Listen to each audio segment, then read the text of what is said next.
So welcome to once again to Right on the Money in Maynard here with your host here, Tom Babaian, and my co-host here, Jim McCann. We've been away for a little while here, but we're back to cover tax and financial planning topics hopefully on a weekly basis. So today's topic is going to be a subject that's very near and dear to everybody, and it's Social Security. So we're going to spend some time. This episode is going to be exclusively dedicated to just discussing Social Security and the various aspects of it. So without further ado, let's turn it over to Jim.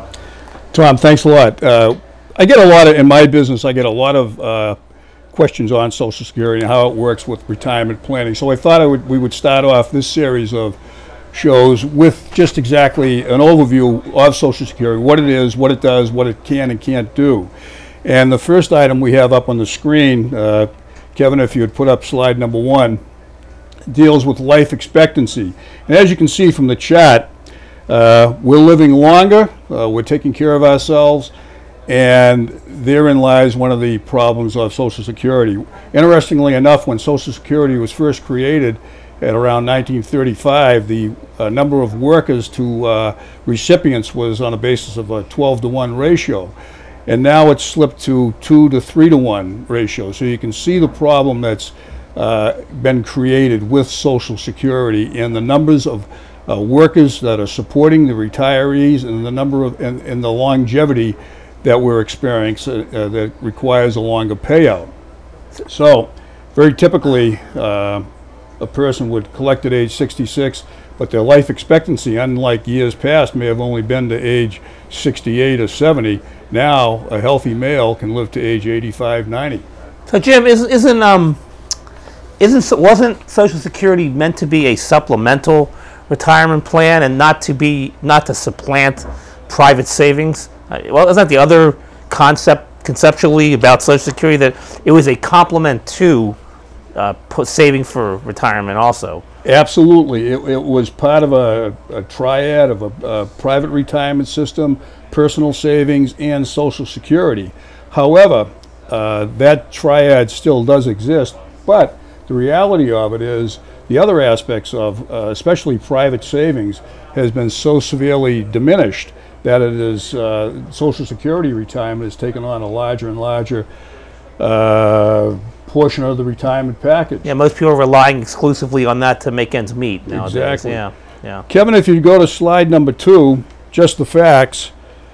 What you see here is 74% of those collecting Social Security retirement benefits are receiving reduced amounts, and we'll touch on that a little bit more.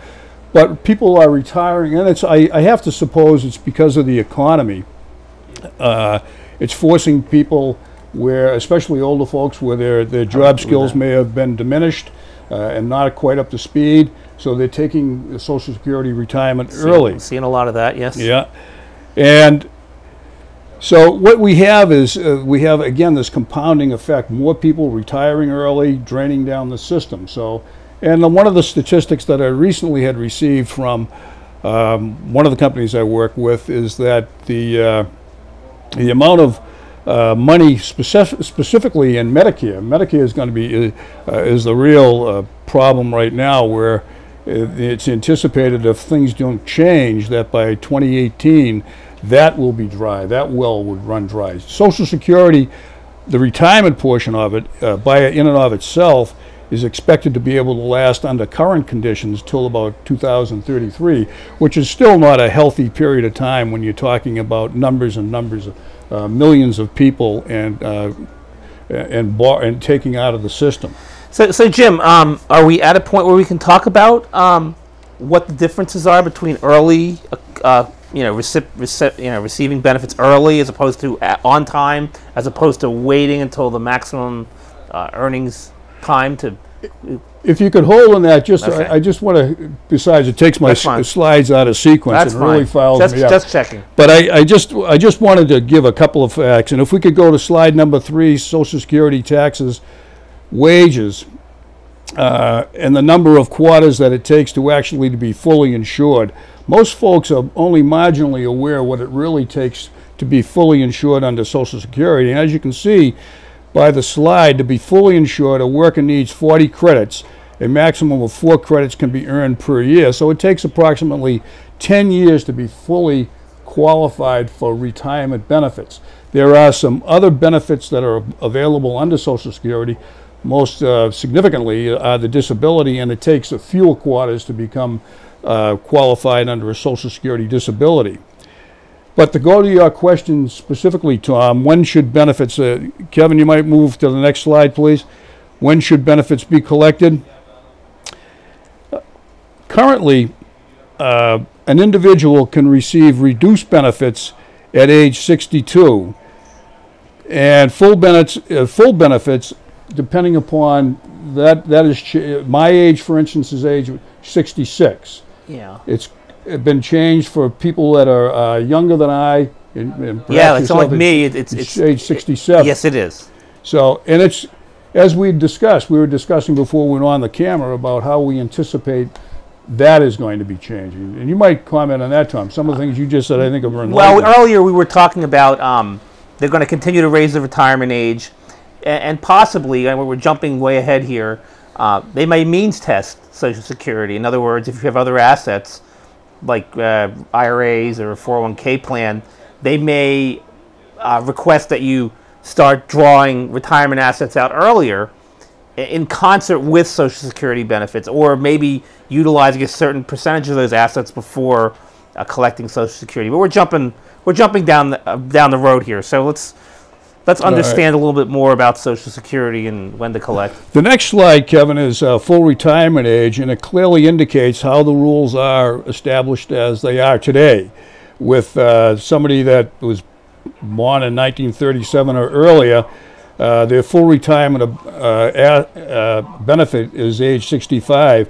However, you can see after that 1960 and later, age 67 is the full retirement benefit. So things are going to change.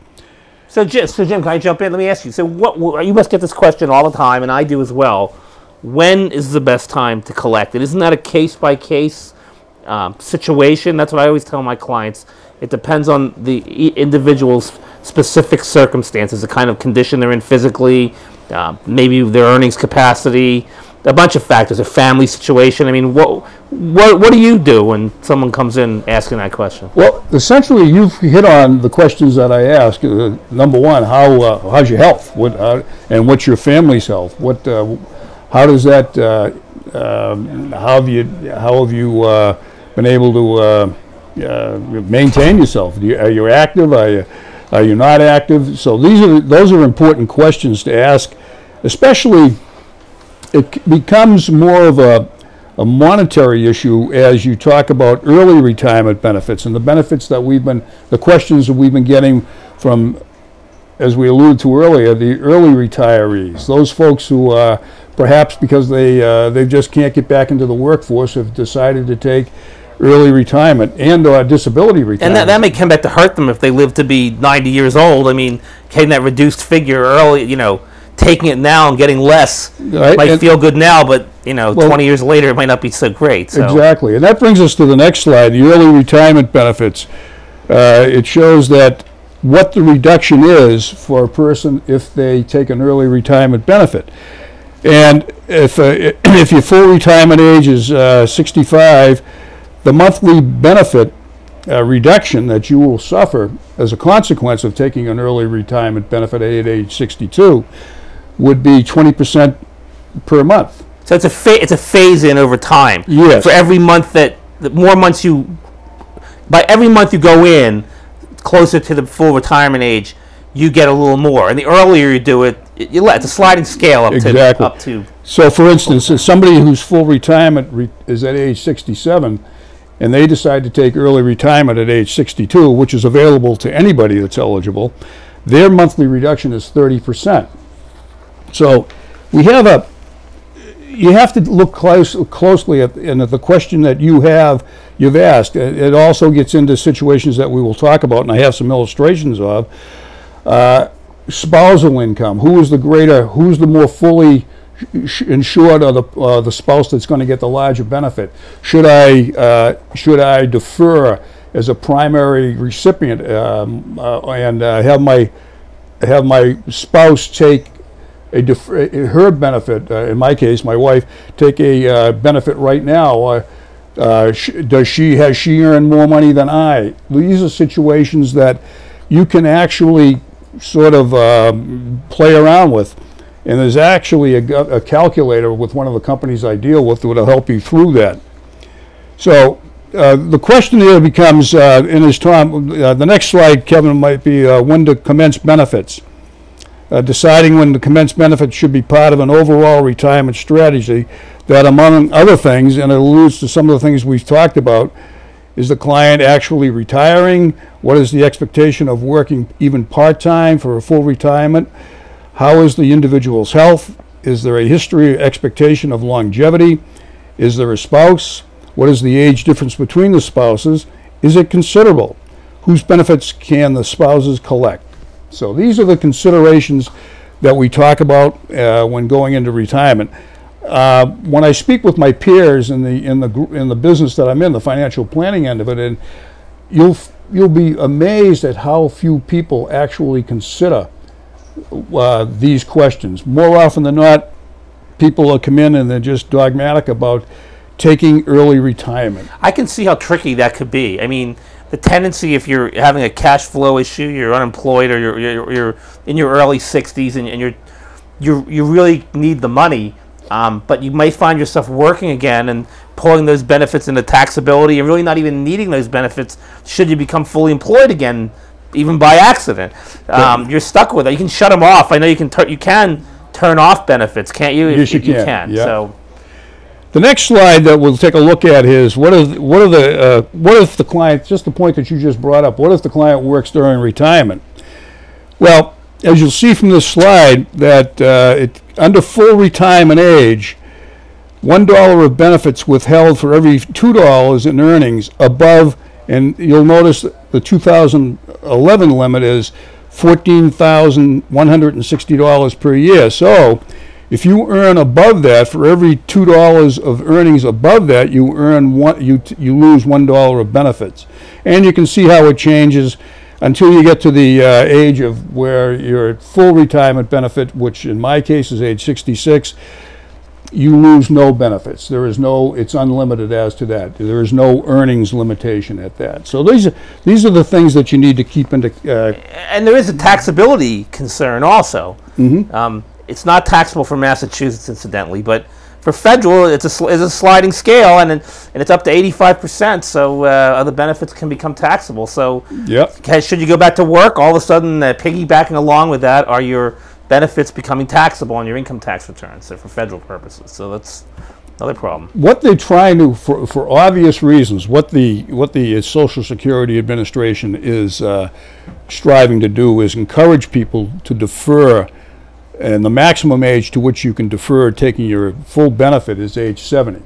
So obviously there's got to be an enticement, and what you will find is, and the next slide please, Kevin, would be delayed retirement credit.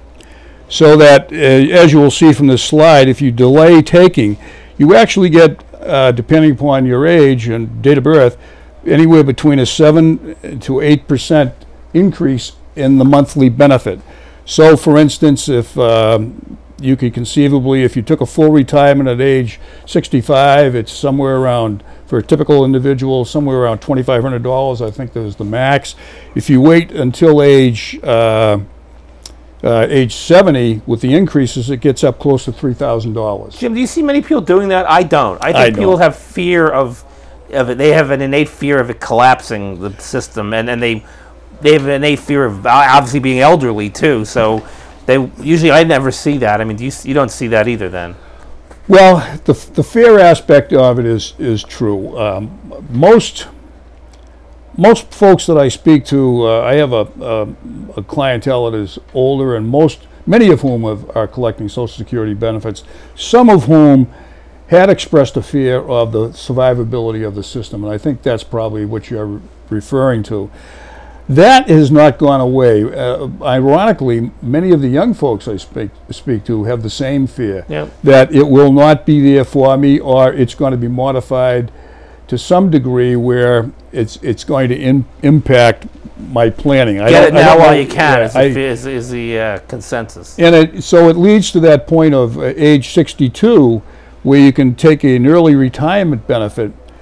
People, because of that fear, taking it at age 62. Yeah. The next slide, spousal and survivor benefits, speaks to that issue a little bit. And I'll just touch on this. It gives you a scenario where the spouse is eligible to receive the higher of whatever benefits he or she may have earned on his or her record, or half the primary worker's Social Security insured amount. So you can get whatever you applied for, whatever you're eligible for, or your spouse can get half of that. Now you make that election upon application with Social Security Administration. Yes. So when you're getting ready to apply, when you're applying, that's an option on the required paperwork or online or wherever you do it. So okay. And I don't want to dwell on it because the slides can get a little bit confusing, but two scenarios or two situations illuminated here. One's the wife's earnings history and the monthly benefit, and then the husband's earning history and the monthly benefit at various ages, and whether or not the spousal benefit is elected. And as we'll touch on, you can, and the next slide does get into this, strategically taking Social Security. Again, if you go to the probably the bottom half of the slide, where the number is highlighted in blue, you can see the amount. If all the benefits that the husband and wife, given the scenario that is outlined, assumes both are the same age, husband lives through age 75, wife through age 82, and it doesn't incorporate a cost of living adjustment. But you can see the amount of money under the various options to collect benefits would amount to. It's fairly substantial, $613,000. So, and here's another one. This assumes something a little bit different. Living through age 85 for the wife and through age 92 for the husband. The numbers go up substantially to over $1 million. So you can see how the strategy of, and this is the thing that we've been getting involved with more and more, of taking benefits. When do you take them? The next slide, alternative strategies, is something that you're going to find more and more people getting involved with. In other words, whether I take my benefit now as the primary earner, or my wife would defer and take her spousal benefit, and I defer taking a benefit. Those are options that are available to you. And in this one, we have two high wage earners. If the wife waits until full retirement to collect benefits, she can file for spousal benefits only and allow her own to continue to grow.